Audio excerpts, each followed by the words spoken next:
Hi, it's David Bean Cooley. Good to see you. TV worth watching, best TV tomorrow. Tomorrow is Sunday. I guess we're at, December 20th now?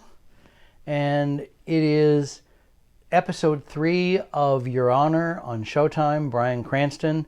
They showed us 4 of these, so I know how good it is up to next week, but after that I don't know. And the only problem with that is that every critic is compiling a best of the year list, and when you've only seen half of something, you can't really put it on there. So I don't know how good the second half of Your Honor is going to be, but I'm not going to make a federal case out of it. Sorry.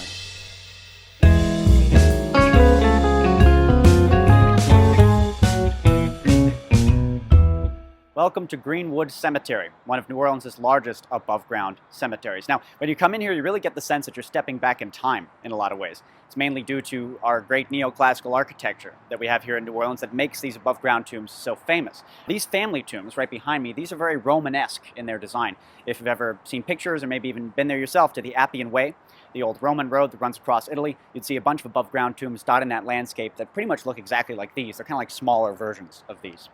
There's also Greek revival in many of these cemeteries. Even Egyptian revival makes an appearance.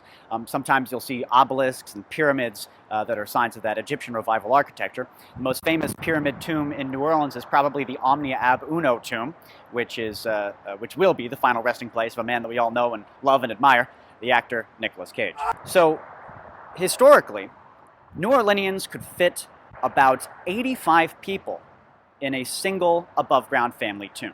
Now, at first, that seems impossible, because there's usually only a couple of crypts in each family tomb, but it was made possible because of a burial practice that New Orleanians had, which was called laying the dead to rest. Now, what this involved was basically taking, a family tomb. Let's say that one of these is our family tomb, and our grandma dies. So we'd put her in a simple wooden coffin, unembalmed. We'd shove her into the crypt, screw on a little doohickey, which is called the closure tablet, and we'd leave her there for a year and a day. Now, this and a day part was ceremonial. It was just considered disrespectful to disinter someone's remains on the actual anniversary of their funeral. The important part was that the body would undergo a New Orleans summer inside the crypt. Now, when the sun is out, the temperature noticeably increases when you come into cemeteries, even this time of year. It's January.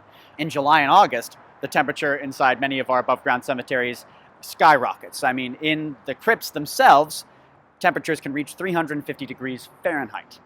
That is the temperature at which you bake a turkey. And the results are predictable. After a year and a day, all that's left of that body is basically a completely desiccated skeleton. In fact, much of the organic matter is literally burned up into ash if the bugs haven't gotten to it first. So in that case, what they would do is they would take out the coffin, unscrewing the closure tablet, chipping away at the brick and mortar, that kind of stuff. They take out the coffin. In the old days, they would burn the coffin at this point, but more recently, what they would just do is throw the casket away. It wasn't terribly unusual throughout much of the 20th century here in New Orleans to just see a casket sticking out of a dumpster somewhere. So then they would scoop up the remains that used to be grandma, and they would sweep it into the back of the crypt.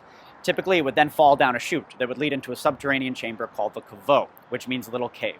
There it would join the ashes of great-grandma and great-great-grandma going all the way back. And it was through this method, which was basically like a Catholic-friendly slow-cooker cremation, that New Orleanians were able to save space, where there was scarcely enough room for the living in the early days of our history, much less the dead.